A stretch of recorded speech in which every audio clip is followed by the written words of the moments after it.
Good evening. Glad we got a good turnout tonight. I'm sorry we're starting a little bit late, but our speaker just got here, so I've been out there sweating a little bit. I always forget to introduce myself thinking everybody already knows me, but I know you don't. So I'm Betty Overstreet. I'm the Executive Director of Empower You. Dan was not able to be here this week for either of our classes. He had to be out of town, and I know he really misses it, but he will be back next week, and he's not allowed to leave anymore. So you'll see him each class from now on. Dan is the reason that Empower You exists. 9 years ago, he had this vision. He wanted to have free classes on different topics, and so we try to come up with different topics each semester, and to make you more knowledgeable, to empower you. Not every class will empower you, but certainly some of the ones that we do have would empower you. So spread the word to your friends that may not know about us. Also, we do welcome your feedback and suggestions for future classes. Just go to empoweryouohio.org and log in there. You can leave your feedback on any of our classes. You can leave suggestions. We also are powered just by donations. So towards the end of the class, we will pass our little red buckets around, and if you'd like to give a donation to help keep us going, we appreciate any amount that you could give. And also, Al, are you going to take questions during your presentation? Okay. Or you want to save them to the end? Till the end, okay. So you heard that. He's going to take questions at the end. So when Al's done, if you have a question, just raise your hand. Wait for me to bring a microphone to you so that everybody in the studio, as well as people online, can hear what your question is. And next, I just want to talk a little bit about the next 3 classes we have coming up. Next Tuesday, we have cold cases. Retired homicide detective John Newsom will be here telling us how good DNA works and how it doesn't always work. He's had some of the cases that he's been involved with, has been on The Stranger Next Door, it's been on 48 Hours Mystery, and also Forensic Files. So he's going to be real interesting. We've already got quite a group signed up for that class. And then that's the only class we have next week. And then the following Tuesday, we have the pension bailout. Rachel Geisler is coming from the Heritage Foundation to talk about pension and how the pension plans that have been funded by unions are underfunded. And now they've gone to Congress and they want you and I to bail them out. So you might want to come and hear what she has to say about that class. I think that she thinks the government can help, but not with us helping, or at least I hope that's what she's going to say. Then the Thursday after that, we're going to be covering DeWine's gun proposal. Sean Maloney, who many of you know, he's been here before. He's kind of keeps us updated on gun laws. He was here in March. We didn't really have any intent of bringing him back so quickly, but with the DeWine's gun proposal that's being talked about, he's going to come back and talk about that. We actually tried to get somebody, either DeWine or somebody from his office, to come down and talk about it, but we weren't too successful. But after talking to Sean and getting him for this class, I realized that he's probably better than anybody we could have got out of DeWine's office, because he's kind of worked with it, he's up to date, he knows all about it. Next thing that we'd like to do is give our door prize away. So take out your ticket. We have a Betsy Ross flag to give away. Not to disappoint you, but it was made in China. When we figure out who makes them in the States, we'll get one from there. So the last 4 digits on your ticket is 3032. There we go. And what is your name?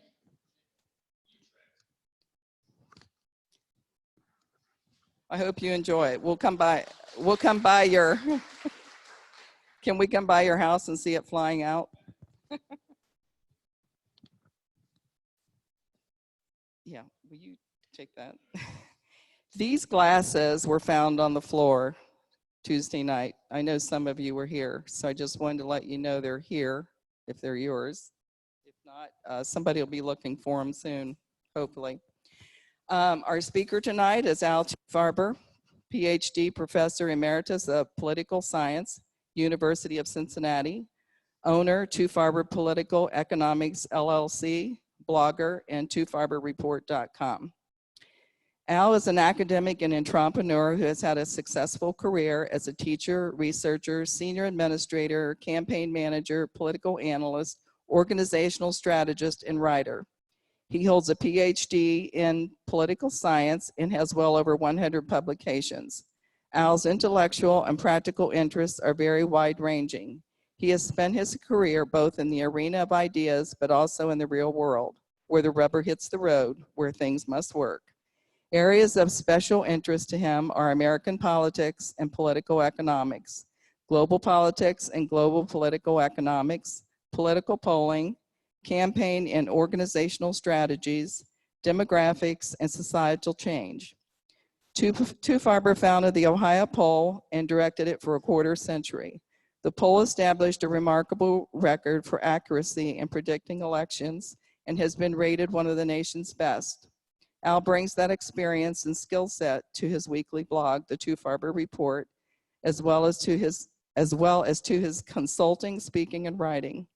His predictions are 80 to 95% accurate because they are based on facts, data, history, and common sense, not on ideology, partisanship, or hopes. As a political economic analyst and author of the Tuchfarber Report, Al brings you insights and forecasts that you will not find elsewhere. Please give Al a warm welcome.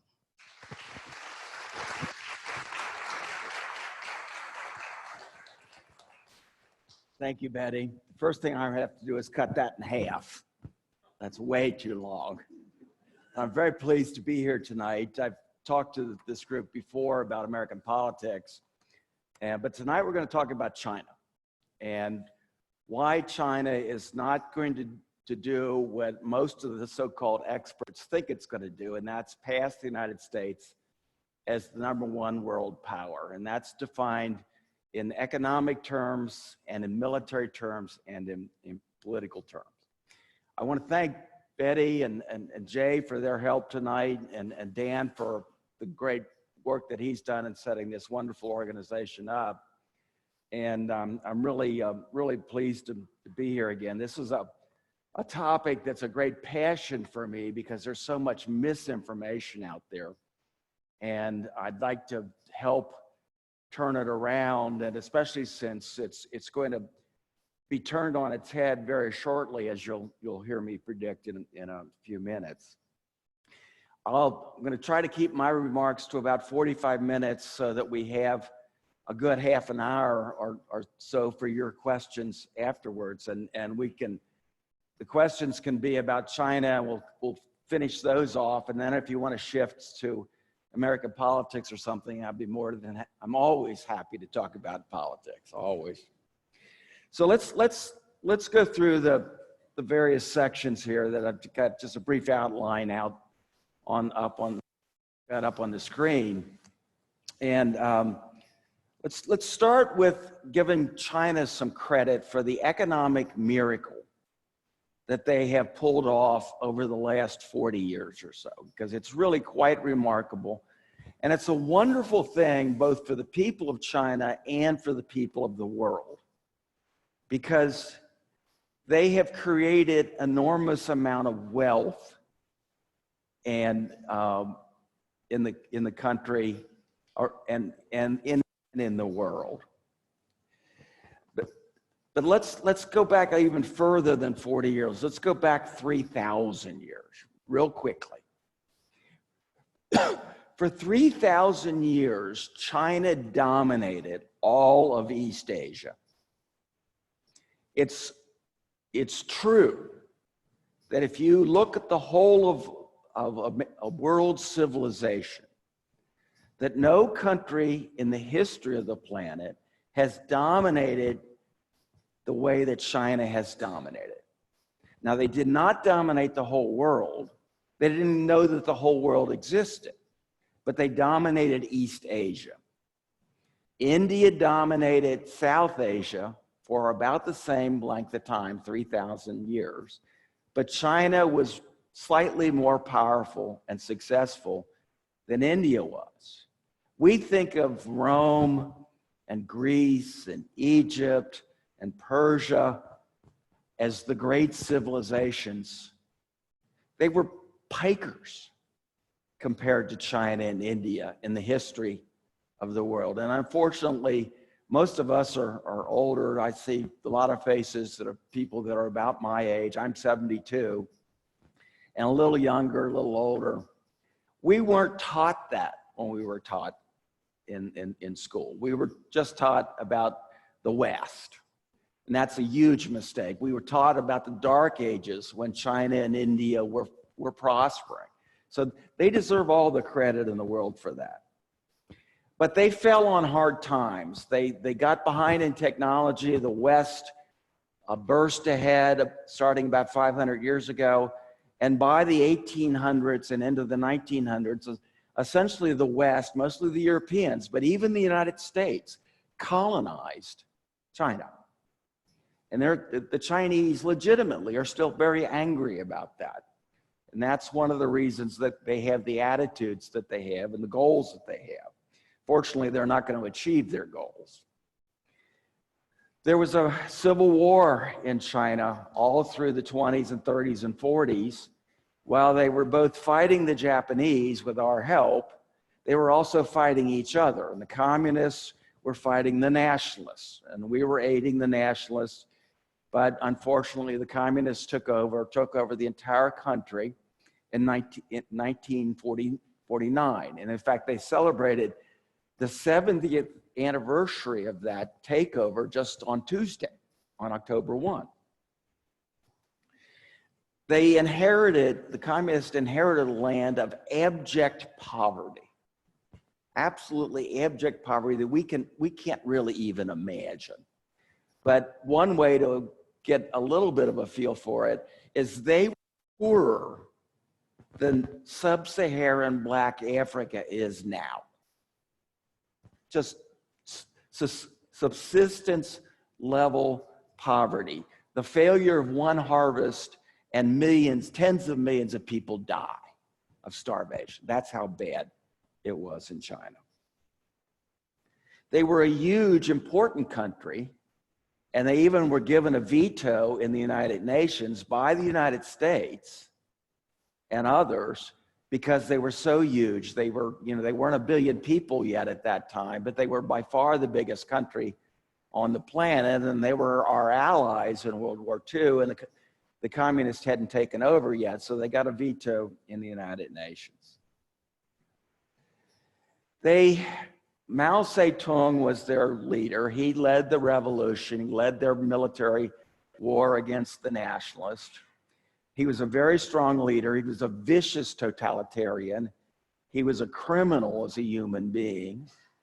But he was a very strong leader, but he was a terrible leader. And he took them from 49 until he died in the 70s from one version of abject poverty to another version of abject poverty. They stayed very, very poor and very, very weak. Well, he died in the mid-70s, and after a couple years of battles, he was replaced by one of the greatest leaders in Chinese history, a guy by the name of Deng Xiaoping. And he was, unlike Mao, was a great leader, and he was also a totalitarian. So, I'm not putting him up on a pedestal as somebody for the world's leaders to follow or anything, but he was very, very smart.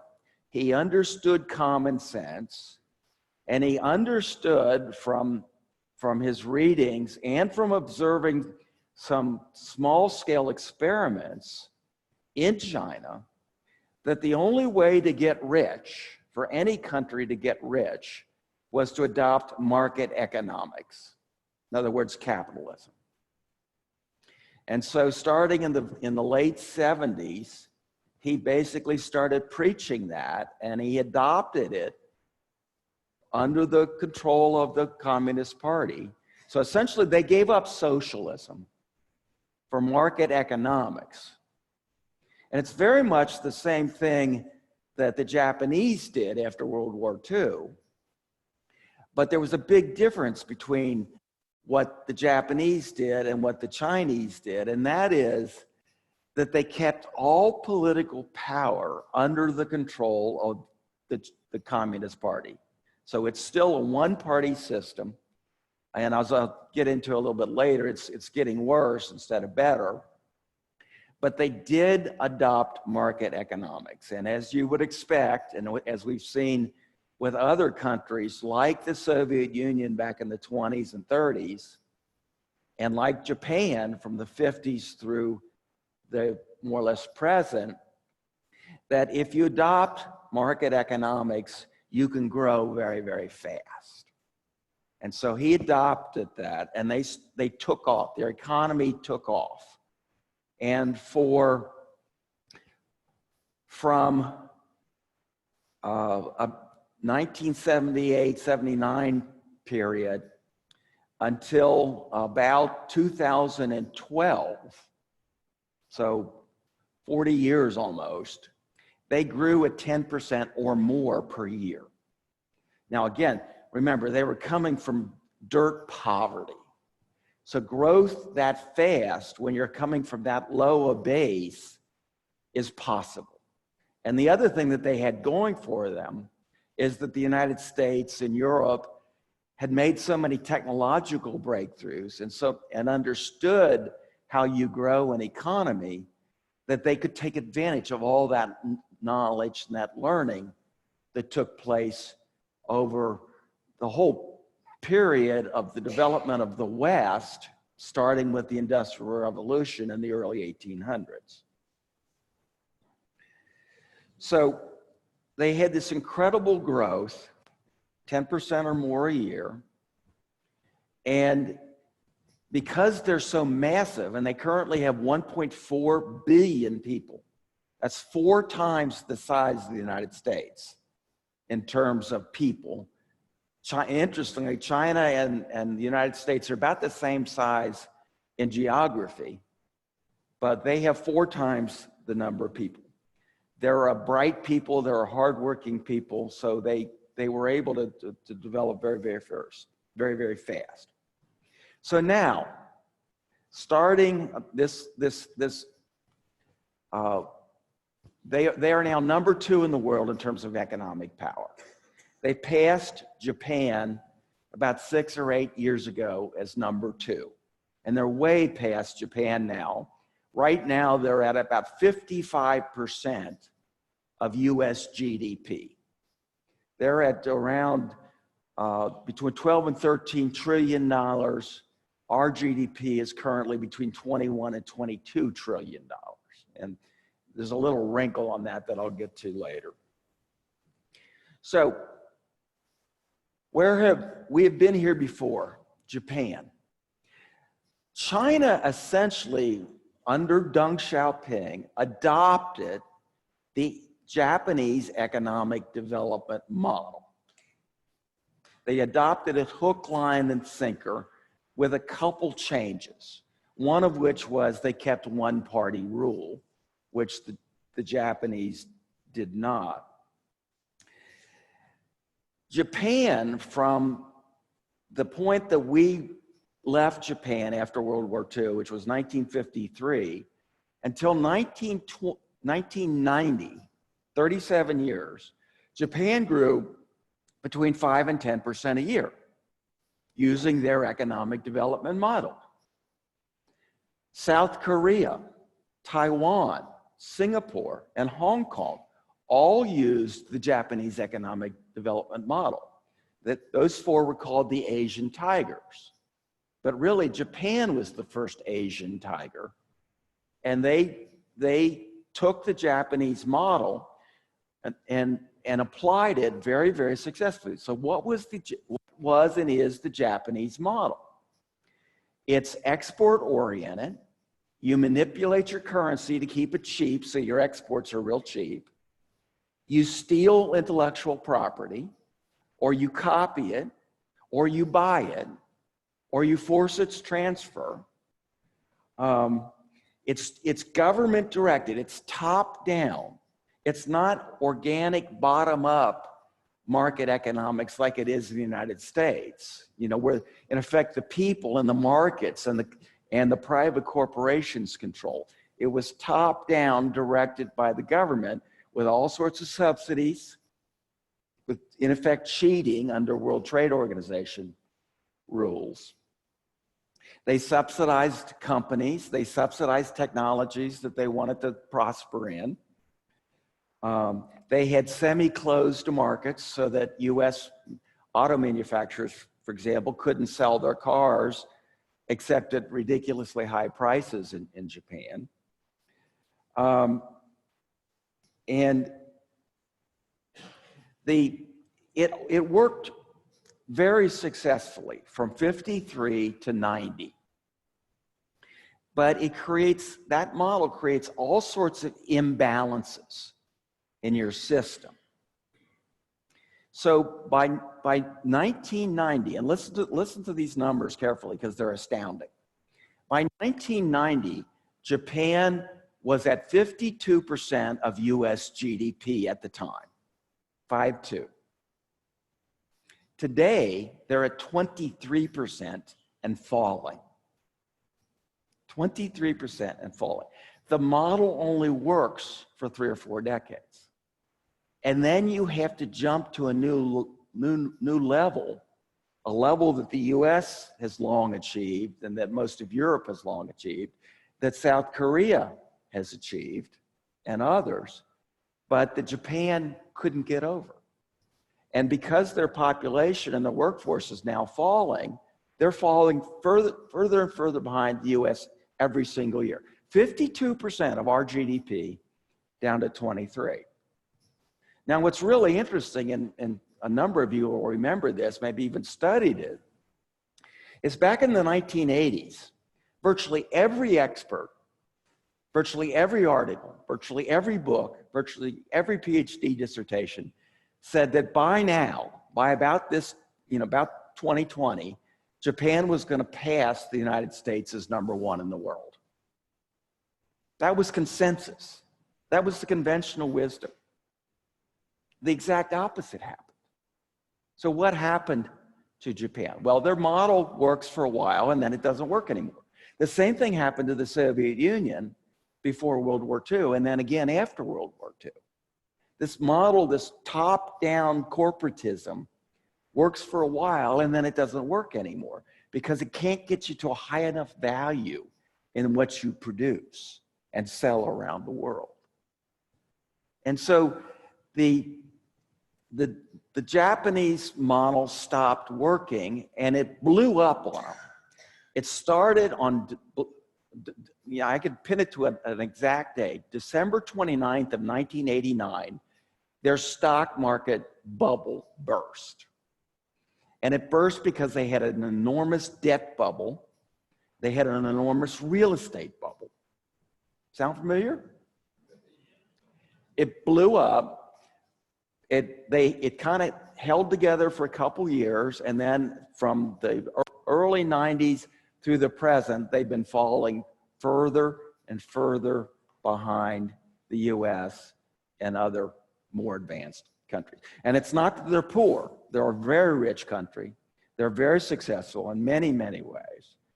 But the idea of them ever passing the US now is a joke. But again, I remind you, everybody in the 80s, virtually everybody, 99% of the experts thought that that's what was going to happen. Okay, so let's go back to China. So China adopted the Japanese economic development model. And it was working for them fine. And it wasn't time yet for it to blow up on them. But along comes the Great Recession of 2008, 2009. A top-down one-party system has a big problem. Their legitimacy as a government, as the ruling body in the country, isn't based on democracy and on votes. It's based on economic success. So the Great Recession's hitting the United States. We're going down into recession. The world's credit markets froze up for months or at least weeks. It looked like it was going to be terrible. There were a lot of policy changes made, some good, some bad, but we got through it and we've come back nicely, especially in the last couple of years with Trump. But the Chinese didn't have political legitimacy based on voting, that they had to keep growth going. They had to keep growth going at, 8, 10, 12% a year. So how did they do it? They did it with, and I know that many of you, and there's this group in general, is very anti-debt. Well, imagine this. Pretend that you're a business owner. And some of you I know are, but just put yourself in the shoes of a business owner. And, adjust your own business sizes to these numbers and just obviously ratchet it down. The Chinese started borrowing $3.5 trillion a year. $3.5 trillion a year. That, at the time they started this, that was about half their economy. In return, that 3.5 trillion in debt bought them 0.8, not 8, 0.8 trillion in growth.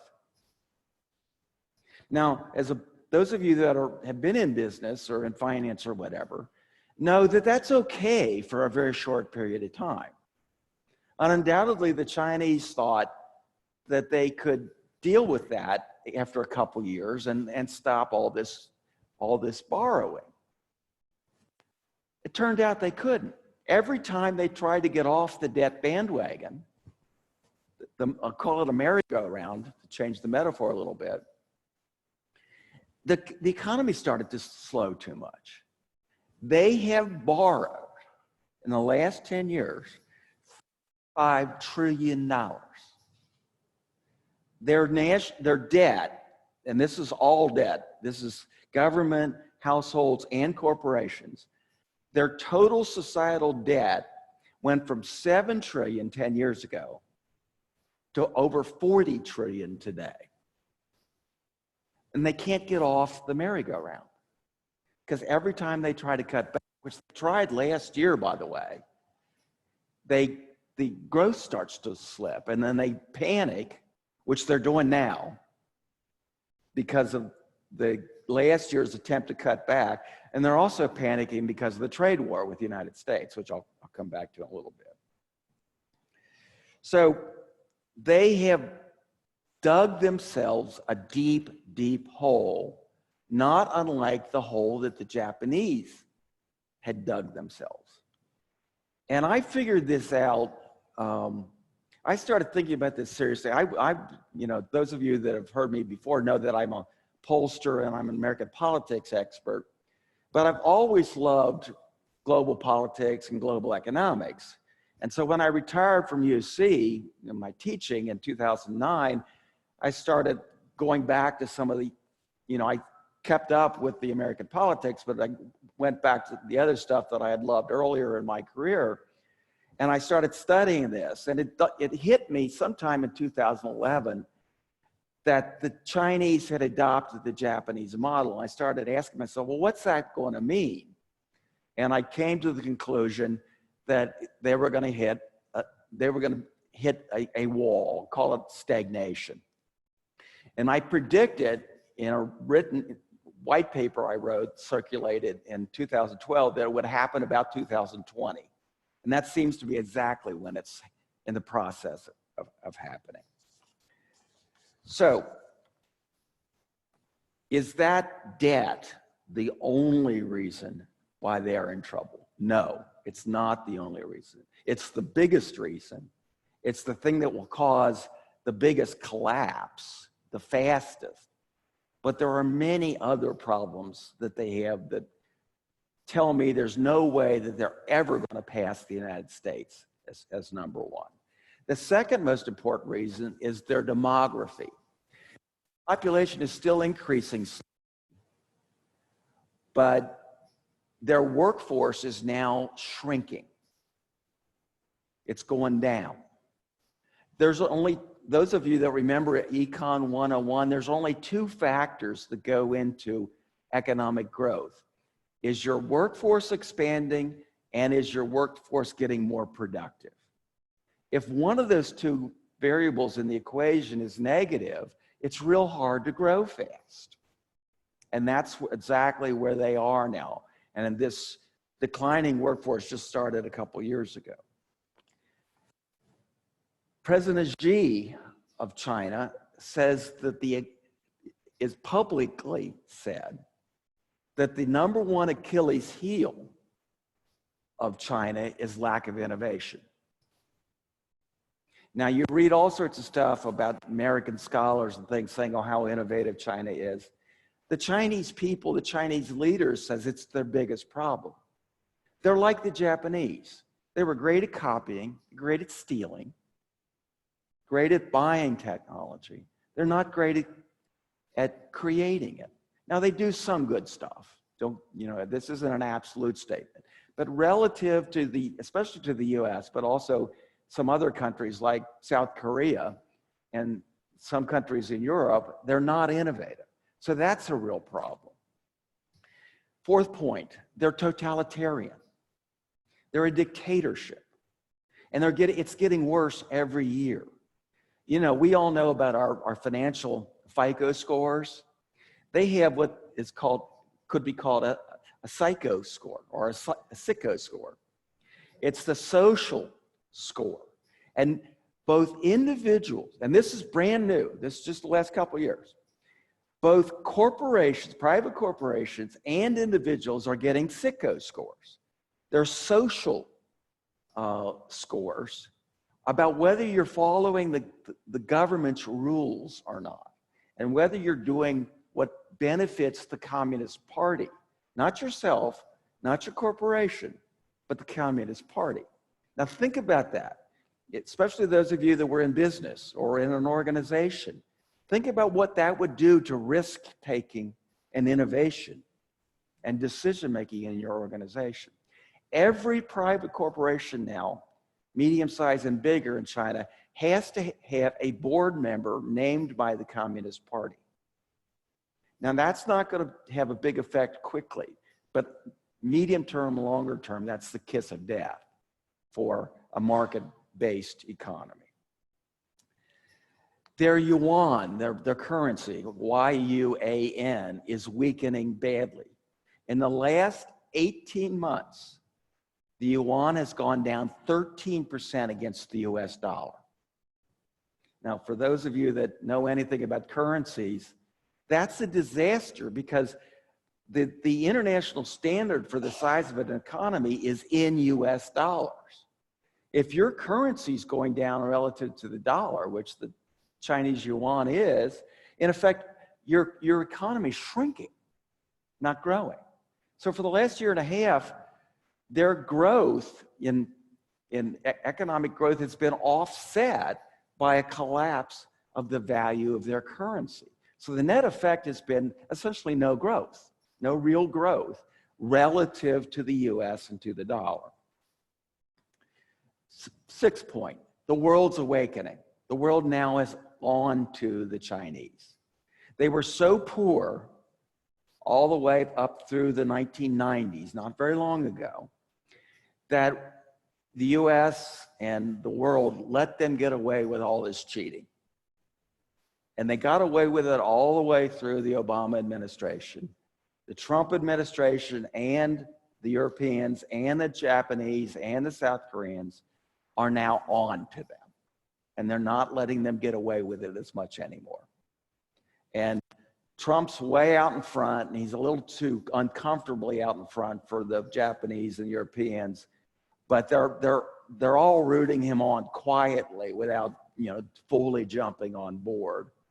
And they are coming on board slowly, but they are coming on board. Seventh point, China has massive corruption, financial corruption, political and corporate. That's something the Japanese did not have. The Japanese were not particularly, every nation has some corruption. We do. But this is massive on every level of their society, paying off government officials at the local, and the provincial level, and even at the national level, to be able to do what you want to do with your company or your business or whatever. Massive, massive corruption. And that is a continuing problem. Eighth point, they do not have clear property rights. They don't have a clear rule of law. Now, those are two different things. They're very, very closely interwoven with each other, but they're two different things. Imagine if you didn't have clear title to your home. Imagine if you didn't have clear title to your business. Imagine if you didn't have clear title to your stocks. That's the situation in China. And again, it's a huge threat to risk-taking and investment. And the last point on bank number 9 is the really good news is the enduring strength of the United States economy. We're going to keep growing.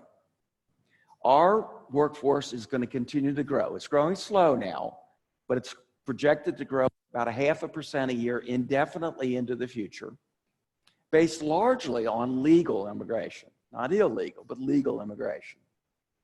The number of people in the country, our population continues to go up. The workforce is still expanding. Our productivity is still good. So we're just going to keep, adding 2% or so, 2.5% a year of real growth, when the potential for China long-term, medium-term and long-term, is more like 1%.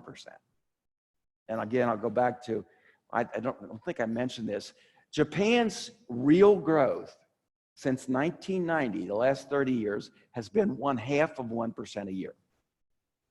0.5%. So you can see the problem.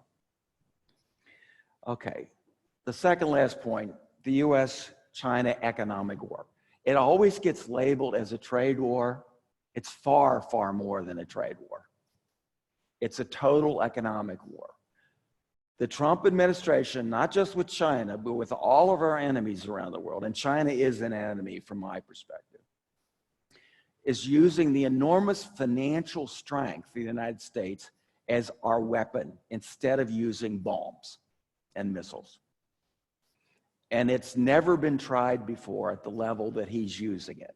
He's using it against Syria, Venezuela, Cuba, Russia, China, and North Korea, and a couple others too, but more minor countries. And I've got a metaphor that I like to use. The metaphor is it's like cooking a frog. If you put, and so I just ticked off 6 countries. So imagine a big stove with 6 burners, big pots of water that big enough where you could cook a frog. If you start the pots boiling and then try to put the frog in, the frog jumps out. So what you do is you put the frog in cold water, and the frog's perfectly happy for a while. And then think about this. Think about this metaphor, because it really plays out nicely as you think about all these enemy countries we have. What Trump's doing, very consciously, this is a strategy. This isn't an accident. This is a very concrete, incredibly successful strategy, at least so far. He ratchets up the heat on country number 1 and country number 3 and leaves the others alone. Then he goes back and he does 2. And he plays this out from month to month, year to year. And that's the financial strategy that's being used in this economic war. And people think he's an idiot, and they think he's got no strategy. It's totally wrong. It's absolutely totally wrong. Now, only time will tell if it's going to work brilliantly, but so far it has worked brilliantly. So that's the economic war that we're in with China. And finally, I'll close before I turn it over to you with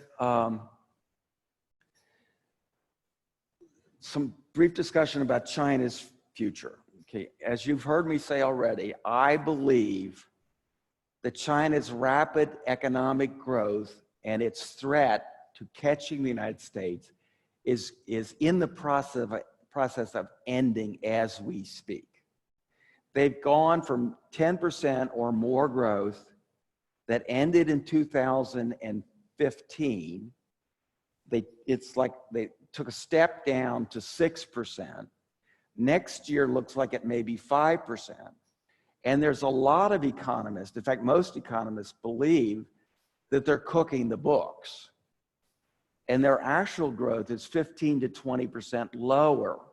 So instead of 6% this year, the thinking is it's more like 5% after the books are uncooked.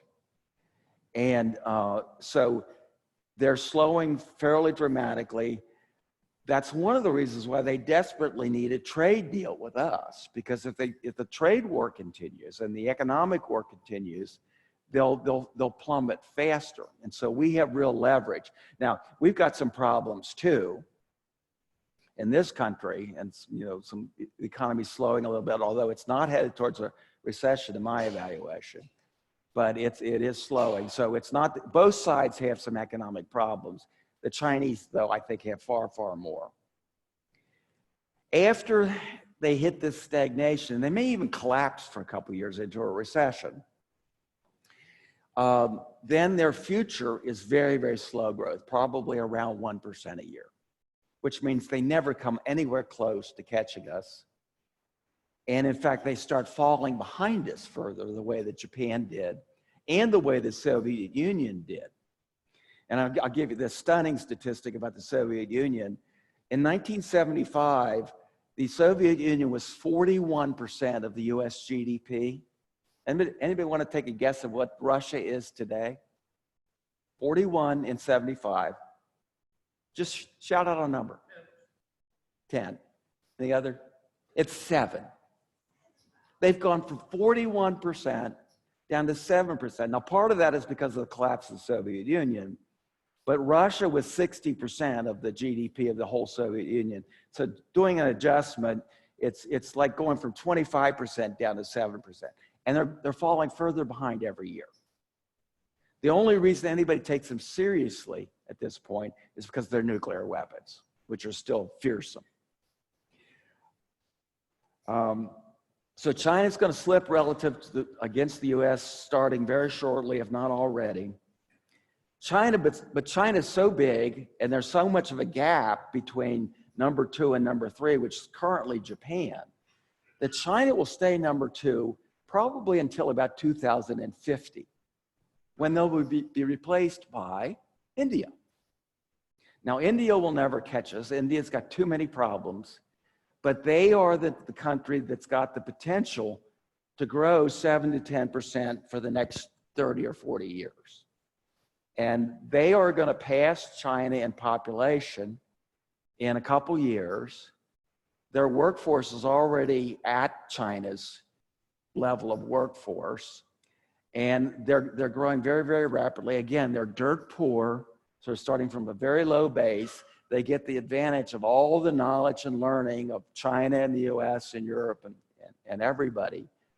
And so they'll be number 2 at some point. I hope I live that long. I'll be about 100 then. I hope I live that long, but we'll see.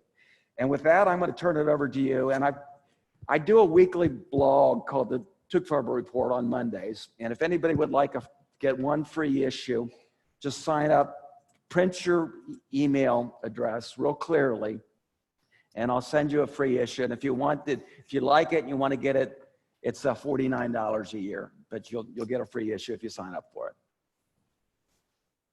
And questions?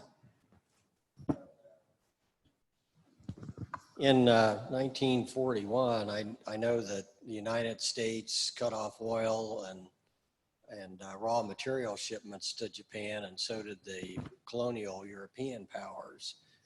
And that precipitated Japan declaring war, actual war against the West. Now, Could something like that happen with China, or is this a different scenario?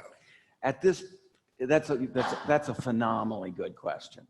And it actually happened a little bit earlier in the late 30s, because China had invaded Japan had invaded China in the early 30s. And then it got more and more, and it got uglier and uglier.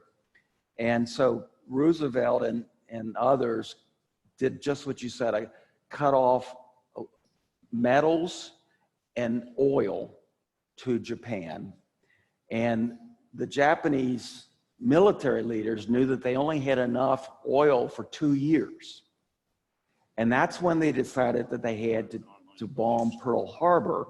And they thought they could knock us out of the war with that one hit, or at least keep us out for long enough where they could take the oil and the metals in Southeast Asia. And Indonesia was a major source of oil at that point in time.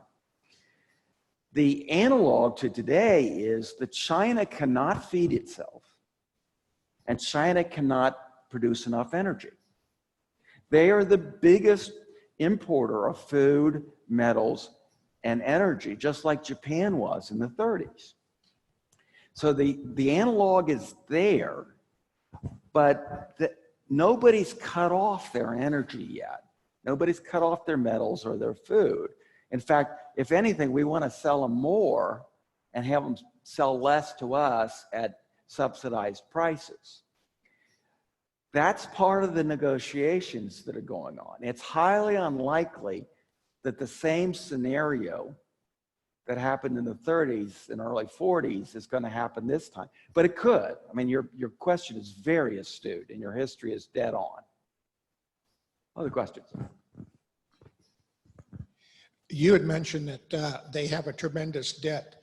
Who's holding the cards if they default on the debt? And also, I understand that China has invested, given loans to a lot of companies within the United States. Where's that money coming from? Okay, two separate questions, and remind me if I forget the second one. The first, the vast majority of their debt, and this is to their benefit, is internal. But if you have a debt collapse, it's still catastrophic for your economy. But in recent last 3 to 5 years, more and more their development, the property development companies, housing and commercial properties and factories, have been borrowing outside of China in dollars. Now think about it, those of you that know about currencies and financial things, they've been borrowing more and more in a currency that the yuan is collapsing against, which means it costs more and more to pay it back. And if they go into even a slowdown, much less a recession, their financial structure is going to collapse on itself. And the debts are going to be called in by the US and West and European borrowers, or not borrowers, lenders. And they're going to be screwed. And that's why this debt bubble is so onerous. But at this point, they're still mostly internal. They are cutting way back. Just in the last 2 years, they have cut way back from like $100 billion of lending and investing in the $100 billion of lending and investing in the U.S. to more like 10 billion. They're deleveraging under orders from the Communist Party. They're deleveraging and they're selling commercial properties and they're getting killed on.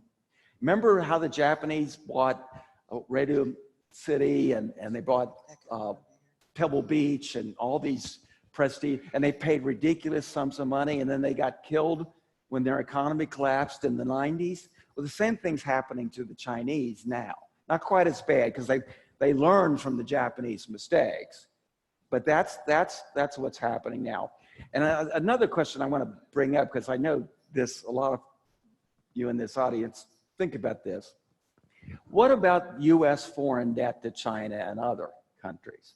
And I get asked all the time, can they use their holdings of our debt, of our US treasuries, and use that as a lever against us? And the answer is basically no. And there's a number of very good sound reasons. And in fact, there's been articles in the Wall Street Journal about this, saying this, what I'm going to say to you. And that is, they only hold between 5 and 6% of all of our US treasuries. So they have a little over $1 trillion out of 22 trillion in treasuries that are outstanding. It's the most valuable asset that they have. It's especially valuable as their currency is falling against the dollar, because it makes those treasuries more and more valuable in their country in yuan terms.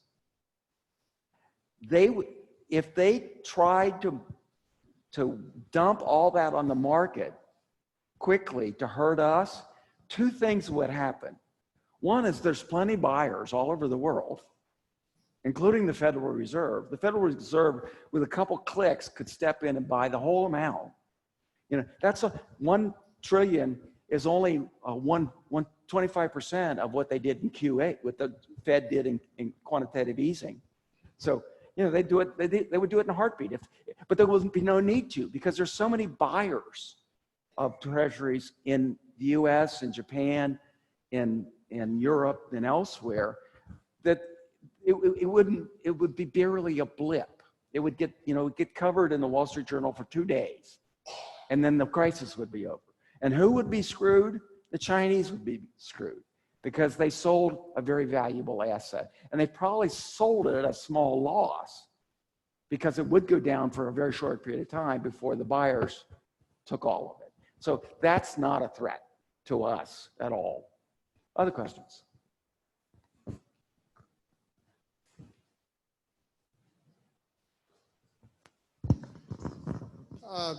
I don't remember the numbers you mentioned earlier, but the United States is roughly 1/4 of the population of China, and our economy is what, 3 or 4 times as large as China? Twice as large as China. It's about twice as large. So the productivity per American is about 8 times China. That's correct. And they're growing at 10% per year, but you know, I'd rather have 5% a year of something that's 8 times larger. Isn't China, how do I want to put this, largely parasitic to the United States? Because if the United States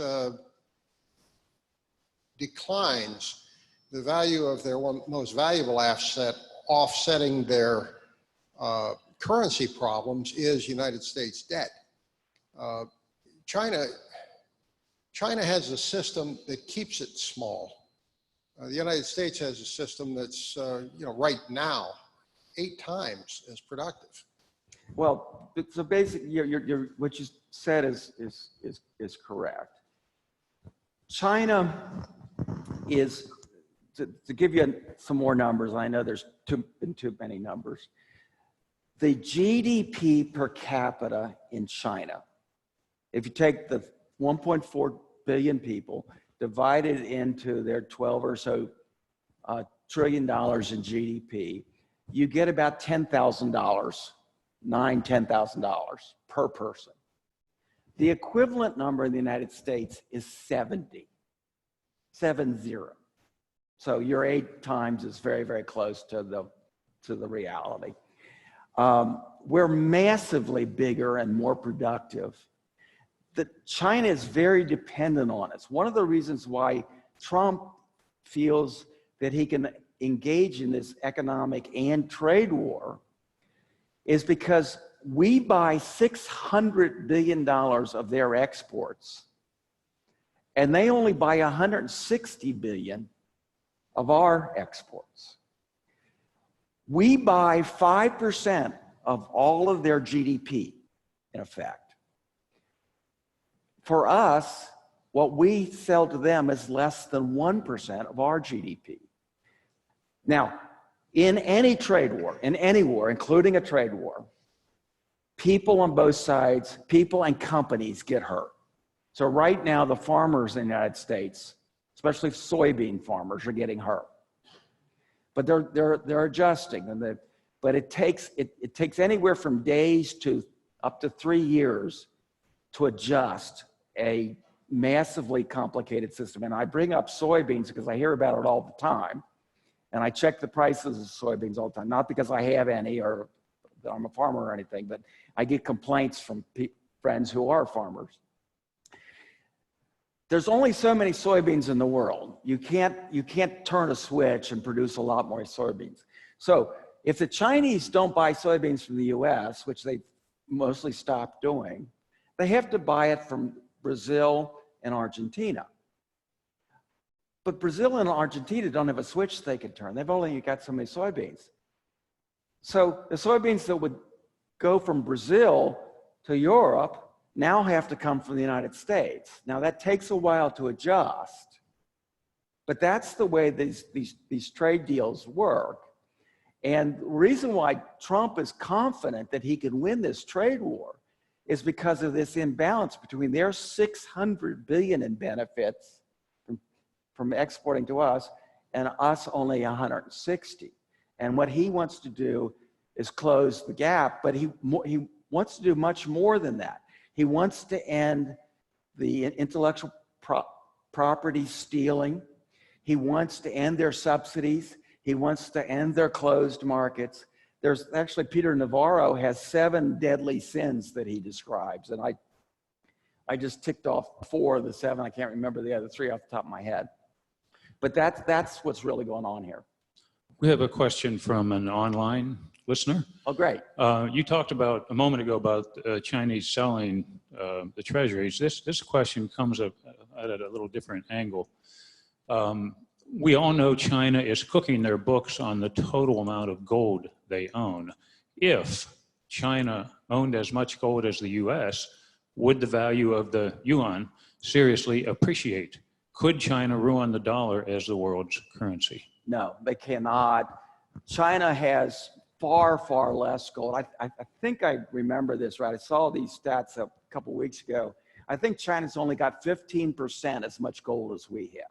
We have by far the most in the world, and there's no way they can use gold. And gold is less and less important every year as a percentage of global GDP. So it's not much of a lever at all.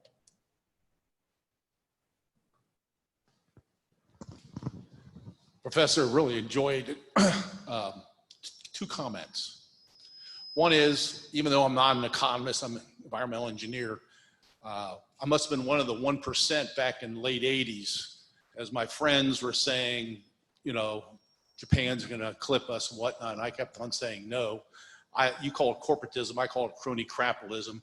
I said, it's a top-down economy, it's gonna collapse. There's real estate bubbles, there's all kind of bubbles, and of course it is. But then what I remember reading some years back is then they went on to a spending spree in Japan trying to get themselves out in infrastructure, and there's a lot of talk about infrastructure today, but it didn't work. It didn't work for Japan. And the same thing's happening in China. I've seen the reports, and you've probably seen them. They build cities for 1 million people, 20,000 live in them. They build super highways, and nobody travels on them. They build bullet trains that nobody travels on, and then they got to shut them down. So that's what I'm seeing, is not only the real estate bubbles in China, it's all the other bubbles because the government mandates these projects be built. But that's where that debt money went. Right. Into what's called fixed asset investments, and that's infrastructure, but it's also housing, it's bridges, it's railroads, it's airports, it's ports, et cetera, et cetera, et cetera, industrial plant. They have vastly overbuilt all that. It's very inefficient use of expensive money. And that's why I said they bought growth with debt. And again, if you've ever run a business, you know that you can do that for a short while, but you can't do it for very long, because then you're paying the interest, you have to pay back the principal, and everything can collapse on you. And a lot of companies have gone out of business from doing exactly that. Now, countries don't go out of business, but they can collapse economically the way Japan did in the 90s.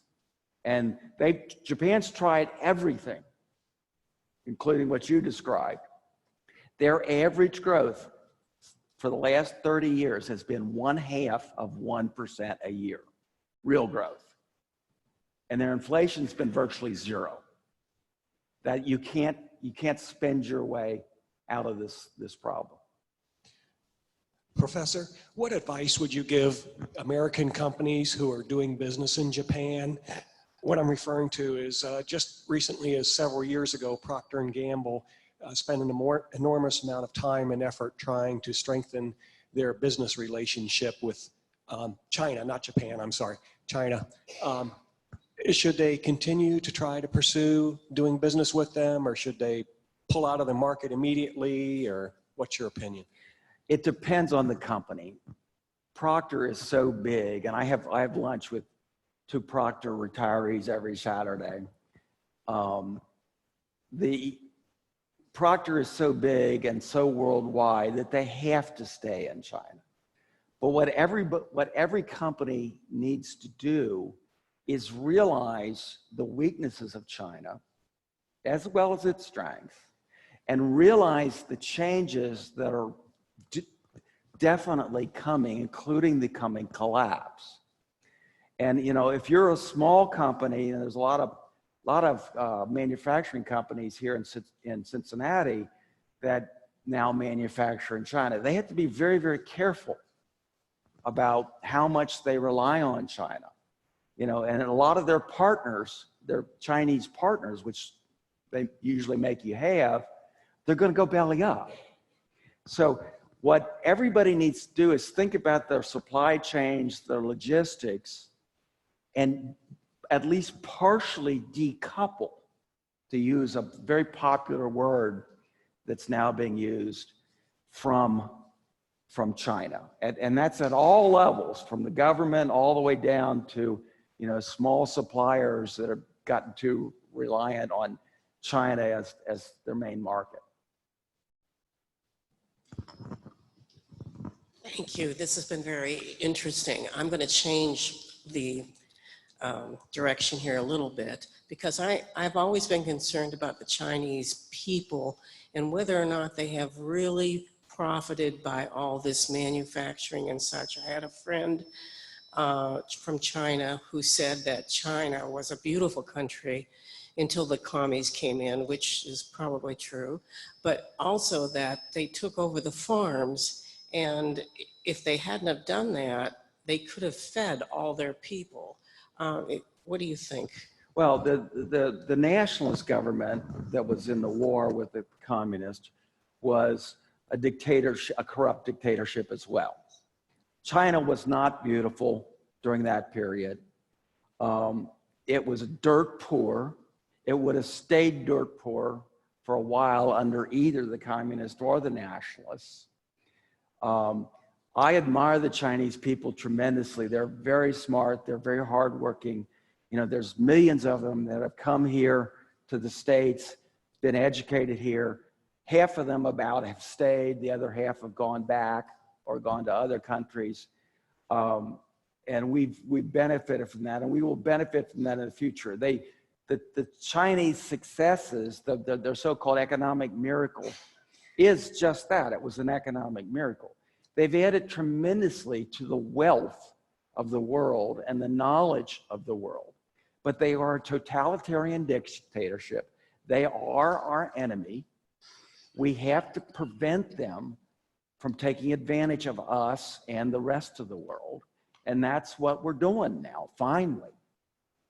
And so our enemy isn't the Chinese people, it's the Chinese leadership and the Chinese Communist Party. And if this plays out well, in a decade or two, everybody may well be better off, but that's a big if, a very, very big if.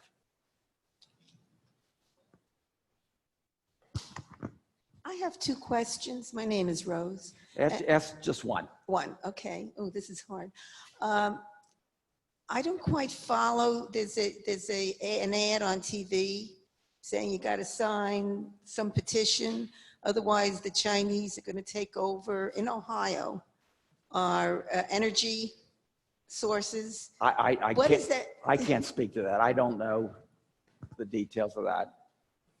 Sir, you were next.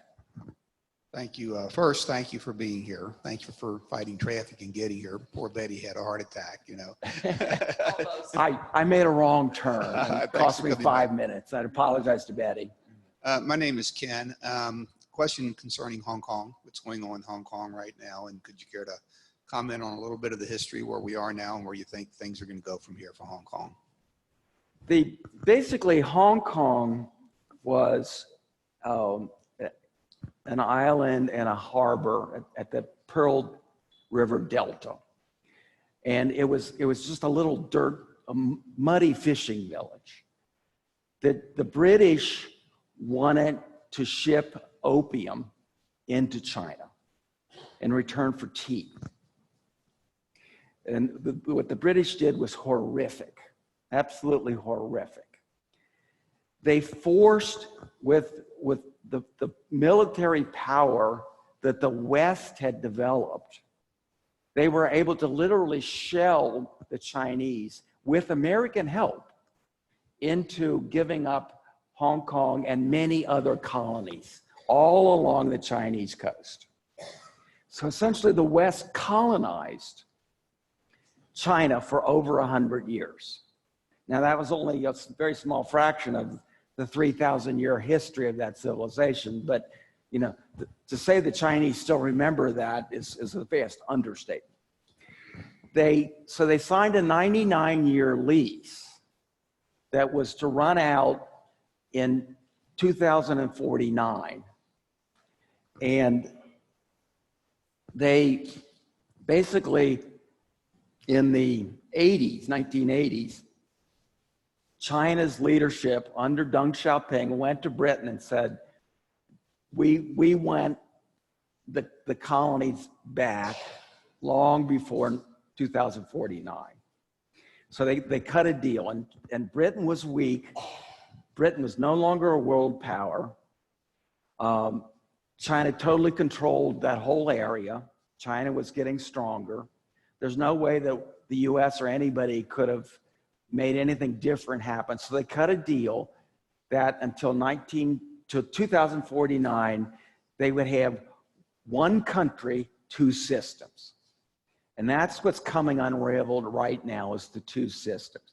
So basically, China kept its communist dictatorship. Hong Kong got to keep its British democratic and financial model and the rule of law. What the Chinese mainland has been doing for the last decade or so is pulling back the pieces of that. And that is and a recent pullback of that, which would have allowed the mainland to take people they didn't like to the mainland to try them where there is no rule of law. That's what blew up the protest. My heart is 100% with the Hong Kongers, but I tell you, they're doomed. There's no way out. In fact, last night, the execution of the doomed started with massive arrests. They're now going to pass a law that you can't have masks on anymore. You can't hide your identity. This is the beginning of the end. Now, the end could take weeks or months or even a couple of years. But I hate to say this, but Hong Kong is doomed. There'll be hundreds of thousands, or 7.5 million people in Hong Kong. Hundreds of thousands will leave. The rich people have already obtained citizenships, or at least passports, around the world, including the US. And I don't know whether you know this, you can buy citizenship in some countries, especially in the Caribbean islands, you know, a couple $1 million and you're a citizen. Those people will gradually leave. Billions of dollars is already leaving, and hundreds of billions will leave. But I hate to say it, Hong Kong is doomed. Now, the good news is the Taiwanese, who had kind of the same deal, but they're 100 miles offshore, are seeing this happening, and they're digging their heels in, saying, we're never going to let that happen. And they're buying fighters from us and tanks. And especially under the Trump administration, we will come to their aid. And the good news is, and I've got a naval intelligence officer friend who's in touch with his former colleagues all over the world on a daily basis. It would take 2 million Chinese troops to conquer Taiwan. They don't have a tenth enough planes or ships to get that many there. Taiwan is very mountainous. You can hide all your defensive weapons and your military in the mountains until they try to land. And so Taiwan's probably safe, but unfortunately Hong Kong's doomed. Just a comment about the question about the Chinese. That has to do with House Bill 6. It's Ohio legislation. I'm not going to get into the details. Everybody here should go and look up House Bill 6. Relative to the question about the Chinese, there's a federal law that says that no foreign country could own utilities or the grid or anything like that. So there's not a threat to that. That's misleading the people.